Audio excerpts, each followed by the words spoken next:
The War of the False Prophets. You thought it was only the Tyranids that were going to cause problems in the Segmentum Pacificus. You are wrong, because Chaos itself has a strong foothold now. They are slinging fanatics after fanatic at Imperial defenses. Untold numbers are literally swarming, just like the Tyranids, towards the Imperium, and there's nothing we can do about it. Let's jump in and let's get waffling about this lore. Technically, this is new lore, but it's not new lore because it did come out with 9th edition, but they've added a little bit more to it in the brand new Space Marine Codex. This is what I'm going to do now. I'm going to read it right in the background, and then we'll jump in and we'll talk about the possibilities of what can happen with the traitors establishing this stronghold, this foothold that can cause big problems to the Imperium. So text in the background, it states, the War of the False Prophets, the cult of impurity, takes root on the Macarius pilgrimage route. Its members thrive in secrecy, the only outward sign of their allegiance, a blasphemous mockery of the Adeptus Astartes purity seal melted onto the flesh above their hearts. Led from afar through the portent sent by the word bearers, dark apostles, the cult spreads across the Segmentum Pacificus before rising up. Warriors from multiple Space Marine chapters, including the Angels Arisen, Blood Vipers, Iron Butchers, Scions of Malefax, Silent Vigil, and the Twilight Magisters, are matched against billions of lost and the damned. Now, straight away, of course, it's the word bearers doing their scheming behind closed doors. You can never trust them. I always say, people who play word bearers, there's something just not right about them. You can never trust a word bearer player. But in hindsight of everything that's been happening in the Imperium, we should have saw this coming, because the biggest threat to the Imperium is chaos. It's the enemy within. And as that text states, it literally came from within. They were hiding themselves in plain sight, and when the signal was given, they rose up. They were probably in the defense lines. They were probably in the higher positions of imperial government, and it all come crashing down. And now the Imperium not only has to handle fighting against the Xenos Tyranid threat, which is the biggest they've ever seen in that region of space, they now have to deal with billions upon billions of cultists throwing themselves at Imperial defenses, at Imperial planets, and just literally watching it burn before their eyes. One thing I absolutely love about this lore, though, is the chapters that I mentioned. These chapters are chapters that I've hardly ever heard of, and I think this is what Games Workshop needs to start doing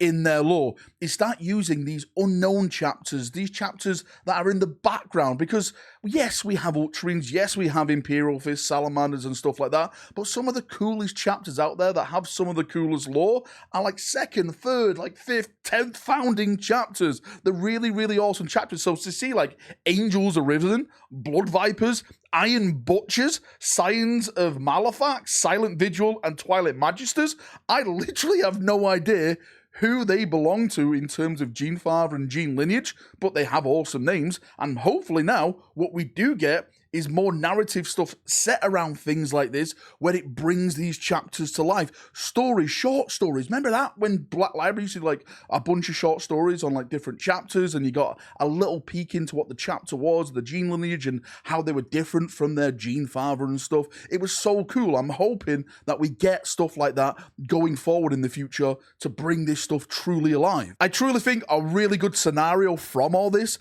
could be the Tyranids are the winner on both sides. And what I mean by that, let's say, for example, you do have these traitors about to overtake a planet. They're about to get a really good foothold. Maybe they're about to take like a manufacturing world, pump out tanks, Baneblades and stuff like that. Then out of nowhere with a steel chair comes the Hive Fleet, and it consumes everyone on the planet, traitor and loyalist alike. The only winner is the Tyranids, and the losers are the Imperium and Chaos, because the hive mind grows, it consumes the biomass and starts making more and more and more. While Chaos and the Imperium are fighting each other, the Tyranids are, or could be, the true winners. I've always said lore like this, like these little snippets that we get in the codexes, this is the stuff that really gets me hyped, because the potential of doing these narrative events, to bringing it to something else, which is, I don't know, moving the story forward. I know a lot of people prefer the setting. Some people saying that the setting's actually lost the grim darkness.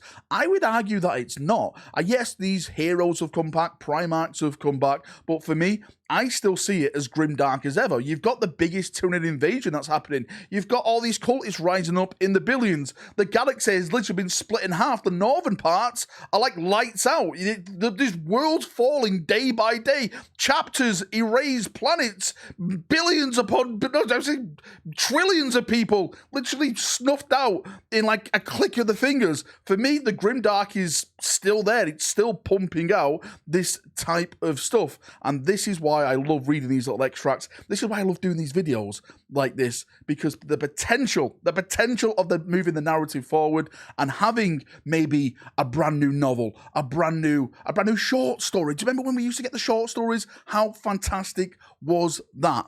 Please, Block Library, start capitalizing on this stuff and bring us the good stuff, because we want to see everyone purging each other out of existence. Anyway, Chaprunios, I'm going to leave the video there. I see this as an absolute win for Chaos. Chaos boys getting a strong little foothold in the Segmentum Pacificus. Hopefully they can build in it, like I've been saying for the entire video. Hopefully we'll see more narrative stuff from this. I'm hearing so many bloody rumors about Chaos and what potentially they're going to be getting coming forward.